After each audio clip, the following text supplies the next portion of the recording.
டெல்லி செய்தியாளர் நிரஞ்சன் இப்போது இணைப்பில் இருக்கிறார். நிரஞ்சன், அந்த தீர்ப்பில் இருக்கிற முக்கியமான அம்சங்களை குறிப்பிடுங்க. ஏற்கனவே 5 முக்கியமான அம்சங்களை நம்ம பார்த்துட்டோம். அடுத்தடுத்த விஷயங்கள் என்ன இருக்கு? 1000 பக்கம் இருக்கிற அந்த தீர்ப்பில் முக்கியமான அம்சங்கள் என்னெல்லாம் இருக்கு நிரஞ்சன்?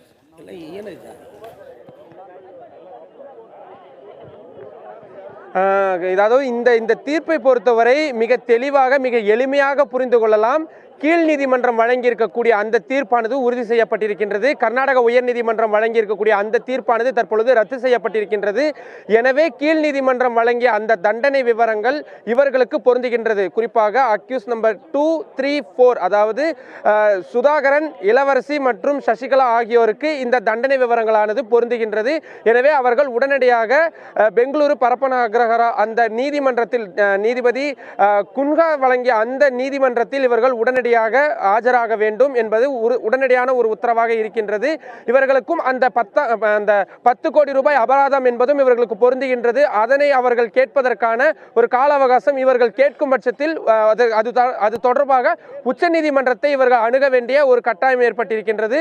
அது மட்டும் இல்லாமல் இவர்களுக்கு இந்த 4 ஆண்டுகால சிறை தண்டனை, அதற்கு பிறகு இவர்கள் ஊழல் புரிந்ததற்கான நிரூபண சாட்சியங்கள் இருக்கிறது என்பதை உச்சநீதிமன்றம் மிக தெளிவாக குறிப்பிட்டிருப்பதன் காரணமாக இந்த 4 வருட சிறை தண்டனைக்கு பிறகு 6 வருடங்கள் இவர்கள் தேர்தலில் போட்டியிடுவது உள்ளிட்ட எந்த விவகாரங்களிலும் ஈடுபடக்கூடாது.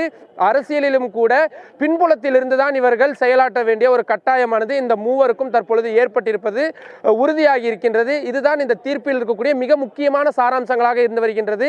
இதில் ஒரு மிக முக்கியமான ஒரு கேள்வியாக இருப்பது, இவர்கள் பரப்பன அக்ரஹாரா சிறையில் அடைக்கப்படுவார்களா அல்லது சென்னையில் தமிழ்நாட்டில் இருக்கக்கூடிய ஏதேனும் ஒரு சிறையில் அடைக்கப்படுவார்களா என்பது தொடர்பான விளக்கங்கள் இனி கீழ் நீதிமன்றம் முடிவு செய்து கொள்ளும் என்ற ஒரு விவரமும் தற்பொழுது கொடுக்கப்பட்டிருக்கின்றது. அதே போல இந்த சொத்துக்கள் இவர்கள் முறைகேடாக சேர்த்ததாக கூறப்பட்ட சொத்துக்கள் என்பது தற்பொழுது முறைகேடான முறையில் தான் சேர்க்கப்பட்டிருப்பது என்பது உறுதியாகி இருக்கின்றது. இந்த சொத்துக்களை இனி என்ன செய்வார்கள் என்பது தொடர்பான ஒரு மிகப்பெரிய கேள்வியும் எழுந்திருக்கின்றது.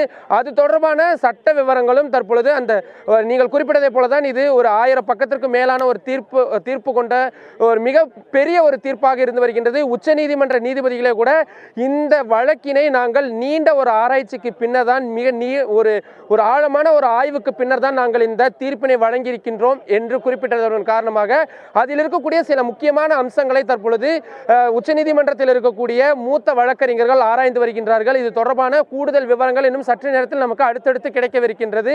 அடுத்தடுத்து இந்த வழக்கில் என்னென்ன மாதிரியான வாய்ப்புகள் இருக்கிறது என்பது தொடர்பான விவரங்களும் இருக்கின்றது.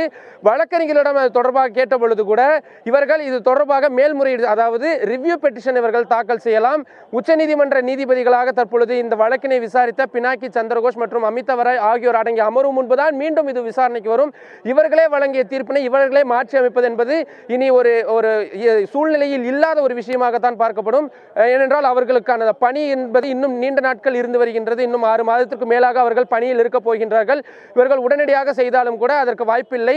ஜாமீன் எதுவும் போட முடியாது. ஏனென்றால் இது ஒரு இறுதியான ஒரு தீர்ப்பாகத்தான் பார்க்கப்படுகின்றது. ரிவ்யூவும் அவர்கள் தள்ளுபடி செய்யப்பட்டு விட்டால் மட்டும்தான் கியூரிட்டி செல்வார்கள். கியூரிட்டி என்பதை நாம் ஏற்கனவே பல தருணங்களில் பார்த்திருக்கின்றோம்.